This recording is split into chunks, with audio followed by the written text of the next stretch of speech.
Assalamualaikum warahmatullahi wabarakatuh. Waalaikumsalam warahmatullahi wabarakatuh. Apa kabar anak-anak? Alhamdulillah, luar biasa, Allahu Akbar. Nah, sebelum memulai pelajaran, marilah kita berdoa bersama-sama ya anak-anak, dengan mengucap basmalah bersama-sama. Bismillahirrahmanirrahim. Amin. Nah, Bapak akan absen dulu. Untuk yang pertama, Ahmad Farul Razi, Ahmad Munim. Alhamdulillah, semuanya sudah masuk. Untuk minggu kemarin kita membahas tentang apa anak-anak? Allah Maha Segalanya. Oke, masih ingat ya teman-teman? Nah, selanjutnya kita akan membahas tentang hidup damai dengan saling memaafkan. Nah, hidup damai dan saling memaafkan. Ada yang tahu apa itu hidup damai? Bagus. Untuk tujuan pembelajaran kali ini yaitu kalian bisa menyebutkan arti penyesalan dan memaafkan. Yang kedua, menjelaskan pentingnya adab menyesal. Dan yang ketiga, menerapkan dan mempraktekkan dalam kehidupan sehari-hari. Selanjutnya yaitu Bapak akan menjelaskan pengertian damai. Hidup damai adalah keadaan di mana kita hidup dengan tenang, rukun, dan tentram tanpa ada pertengkaran dalam pertemanan. Selanjutnya, pengertian memaafkan adalah sikap tulus menerima dan mengampuni kesalahan orang lain serta tidak menyimpan dendam. Seperti itu ya. Mengapa harus memaafkan? Dibaca Mas Munim. Nomor 1 apa? Semua manusia pasti pernah berbuat salah. Oke, yang kedua Mbak Afifah. Meminta maaf menunjukkan kerendahan hati. Yang ketiga Mas Fahrul Razi. Ucapan maaf dapat memperbaiki hubungan. Nah, itu ya teman-teman. Kita harus memaafkan jika ada teman kita yang berbuat salah. Nah, contohnya yang ada di rumah. Ada yang tahu siapa? Mbak Ayu. Contohnya apa yang di rumah? Tidak meminta adik. Nah, selanjutnya juga meminta maaf kepada adik jika kita tidak sengaja melakukan perbuatan kesalahan. Itu contoh yang ada di rumah. Yang ada di sekolah, menghargai pendapat teman. Yang kedua apa Mas Munim? Memaafkan teman yang tidak sengaja menumpahkan air.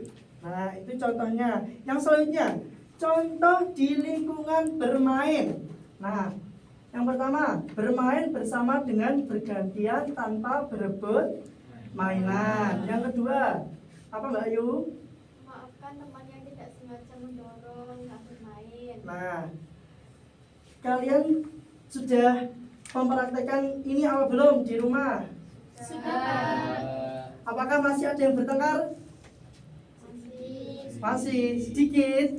Dihilangkan ya nanti harapannya setelah pembelajaran hari ini kalian harus bisa mempraktekkan dalam kehidupan sehari-hari. Selanjutnya, ciri-cirinya. Sebelum ke ciri-ciri, Bapak akan menampilkan sebuah video yang harus kalian lihat untuk bisa mempraktekannya nanti. Ya, kueku jadi jatuh atuh. Maaf, beta tak sengaja. Pakai tape baru. Wah, kesukaanku. Ini, hap, kena kok. Ih, beta. Maaf, yang sekarang beneran kok. Hap, kok kurang cepat sih. Maaf, maaf, maaf. Buat apa minta maaf kalau kamu teh nggak tulus? Wan, Iwan. Beta janji, tak akan ulangi lagi. Beneran nih, maaf. Beta bercandanya kelewatan. Janji ya, beneran. Kita suap ya. Nyam-nyam, enak ya. Yuk ya, Beb. Yuk, nonton ini Budi tiap Jumat. Nah, sudah tahu apa masalah yang ada di video tersebut? Mempermainkan maaf. Usil, mempermainkan maaf. Apakah boleh kita seperti itu? Tidak boleh. Tidak boleh. Nah, Maka dari itu jangan usil ya adik-adik semuanya. Selanjutnya, ciri-ciri hidup damai. Video tadi termasuk hidup damai atau bukan? Ya, tidak. Bu? Endingnya. Tidak, endingnya. Jadi terakhirnya hidup damai ya. Jadi ciri-cirinya tidak suka bertengkar atau memusuhi teman. Nah, usil tadi berarti tidak termasuk ciri-ciri ya. Yang kedua, menghargai perbedaan pendapat dan kepercayaan orang lain. Yang ketiga, menjaga ketenangan lingkungan di rumah, sekolah, dan masyarakat. Kalau ciri-ciri saling memaafkan, coba Mas Yuri. Mau menerima permintaan maaf dengan Mas, ikhlas. oke, Mas Munim. Tidak membalas kesalahan dengan keburukan. Oke, Mbak Dina. Berbicara dengan baik saat ada masalah. Nah, itu ya ciri-ciri saling memaafkan. Selanjutnya, manfaatnya. Kalau kita bisa mempraktekkan hidup damai dan saling memaafkan, apa manfaat yang dapat kita peroleh? Satu, Pahala, hidup tenang. mendapat pahala, hidup tenang. Apalagi ya, yo? Rasa bersalah. Oke, menghapus rasa bersalah. Bagus. Jadi kalian sudah mengerti ya bagaimana kita bisa menerapkan hidup damai dan saling memaafkan. Nah, untuk tugas kali ini Bapak akan memberikan tugas. Saya akan memberikan kelompok untuk kelompok 1, 2, dan 3.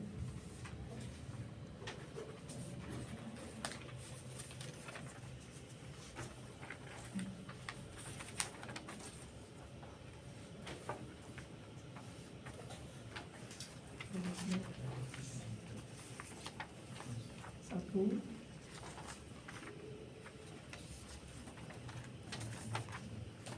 Oke. Silakan dikerjakan per kelompok dengan waktu 10 menit. Dicari masalah yang ada di gambar dan bagaimana kita bisa memberikan solusi. Oke. Sudah? Baik, waktunya sudah habis. Silakan Mbak Ayu mempresentasikan kelompoknya ke depan. Perwakilan saja, ayo. Ini ada gambarnya, kita tempel aja ya gambarnya biar semuanya tahu. Gambar seperti ini dijelaskan masalah dan solusinya. Ayo. Masalah gambar tersebut menunjukkan beberapa anak sekolah sedang memperebutkan bola. Terlihat mereka saling tarik-menarik dan tampak emosi. Ini adanya pertengkaran dan konflik. Solusinya saling minta maaf dan mengalah, bermain secara bergiliran, membuat peraturan bersama, pendampingan dari guru. Oke, tepuk tangan teman-teman.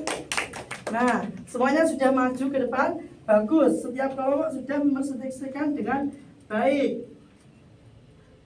Selanjutnya, kita lanjut di materi berikutnya tentang bab memaafkan, yaitu cara menumbuhkan sikap memaafkan, yaitu dengan belajar mengendalikan emosi, menyadari bahwa semua orang itu berbuat salah. Dari video tadi dan tugas ini, gambar ini berarti kita harus menumbuhkan cara memanfaatkan ya adik-adik. Selanjutnya Bapak akan kasih tugas dikerjakan sekarang, satu orang satu, nanti segera dikumpulkan.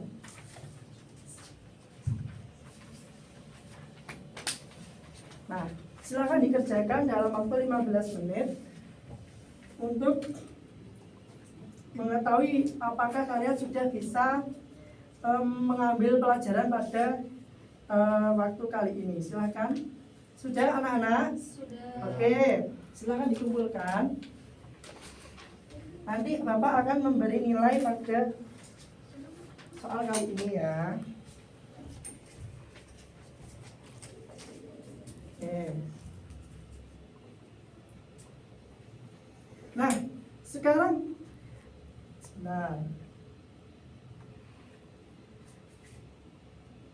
apakah kalian sudah memaafkan orang lain pada hari-hari sebelumnya? Sudah. Sudah. Apakah kalian pernah meminta maaf saat berbuat salah? Sudah. Ada yang belum? Sudah. Sudah? Oke. Apakah setelah kalian meminta maaf atau memaafkan masih menyimpan dendam? Sedikit. Sedikit. Nah, setelah pembelajaran kali ini, jangan ya, karena dendam itu tidak baik. Karena tadi apa manfaatnya? Mendapatkan pahala. Kalau mau dapat pahala harus saling memaafkan dan hidup damai. Oke.